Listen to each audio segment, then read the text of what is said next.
মারা গেছেন বাংলা চলচ্চিত্রের বর্তমান সময়ের সুপারস্টার জনপ্রিয় চিত্রনায়ক শাকিব খান।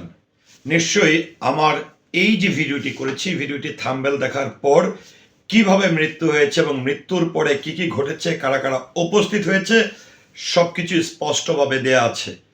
এই থাম্বনেলটি দেখার পর অবিশ্বাস করার কোনো কারণ আছে বলে আমি মনে করি না।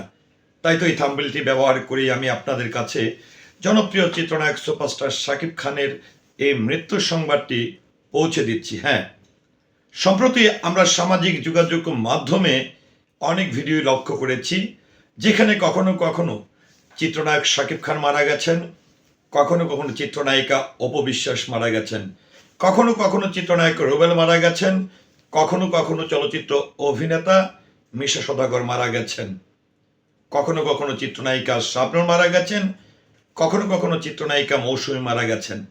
এমন শিরোনামে ভিডিওগুলো প্রায় সময় আমরা সামাজিক যোগাযোগ মাধ্যমে লক্ষ্য করছি। আমার থাম্বনেলটি দেখে কেন আপনার বিশ্বাস হবে না যে মারা গেছেন চিত্রনায়ক শাকিব খান? আপনার আমার বিশ্বাসের কারণেই আজকে এই ধরনের ভিডিও যারা নির্মাণ করেন কিংবা তৈরি করেন, যারা এই ধরনের ভিডিওর কন্টেন্ট ক্রিয়েটর রয়েছেন, তারা রমরমার ব্যবসা করছেন।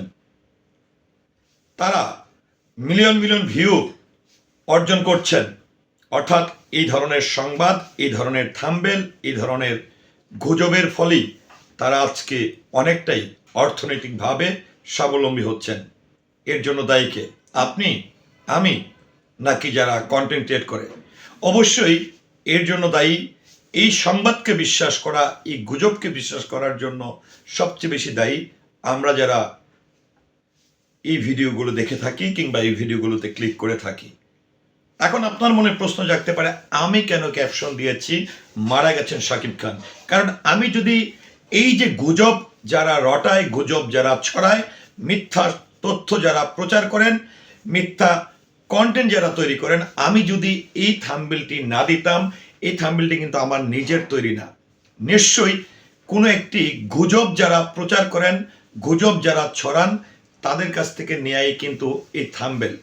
অর্থাৎ আমি 20টা 30টা 40টা থাম্বনেল একসঙ্গে করে আমি দেওয়া সম্ভব না, যার ফলশ্রুতিতে আমি আমার কথাগুলো যাতে আপনারা শুনেন এবং এই বিষয়গুলোর প্রতি দৃষ্টি আকর্ষণ করার জন্য আমি তাদের দেয়াই একটি থাম্বনেল ব্যবহার করেছি।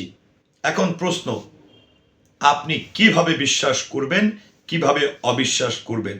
আপনাকে, আমাকে, আমাদেরকে বিশ্বাস করার জন্য কেবলমাত্র ইউটিউব চ্যানেল কিংবা ফেসবুকের ওপর নির্ভরশীল হলে হবে না। বাংলাদেশে অনেক গণমাধ্যম আছে। আপনি চাইলেই গুগলে চার্জ দিতে পারেন। আপনি ইউটিউবের ভিডিওটি যখন আপনি লক্ষ্য করবেন এই ধরনের তথ্য দিয়েছেন, কিংবা এই ধরনের ভিডিও তৈরি করেছে, বা এই ধরনের থাম্বনেল দিয়েছে, কিংবা এই ধরনের ক্যাপশন দিয়েছে, অবশ্যই আপনি আপনার গুগলে চার্জ দিবেন। বাংলাদেশের যে কোনো সুনামধন্য গণমাধ্যম, আপনি সত্যিকার তথ্যটি পেয়ে যাবেন। আপনি ইউটিউবে ঢুকেও বাংলাদেশের যে টেলিভিশন চ্যানেলগুলো রয়েছে, যে সংবাদ মাধ্যমগুলো রয়েছে, সেই সংবাদ মাধ্যমে যদি প্রবেশ করেন তাহলেও পেয়ে যাবেন আপনি সত্যিকারের সংবাদটি। তাহলে আপনি এই ধরনের কন্টেন্ট ক্রিয়েটর যারা রয়েছেন, যারা মিথ্যা সংবাদ ছড়ায়, যারা মিথ্যা গুজব রটায়, যারা এক এক সময় এক একজনকে মেরে ফেলছে, সুস্থ সবল মানুষগুলোকে, তাদেরকে ভিউ দিয়ে তাদেরকে আরও বেশি উৎসাহ অনুপ্রেরণা দিচ্ছেন, তাদেরকে পয়সা ইনকামের সোর্স তৈরি করে দিচ্ছেন, সেক্ষেত্রে অবশ্যই আমরা মূল ধারার গণমাধ্যমের প্রতি লক্ষ্য রাখবো, গুজব থেকে নিজেদেরকে বিরত রাখবো, গুজব প্রচার থেকে নিজেকে বিরত রাখবো, কিংবা গুজবে কান দিব না। ধন্যবাদ সবাইকে। আসসালামু আলাইকুম।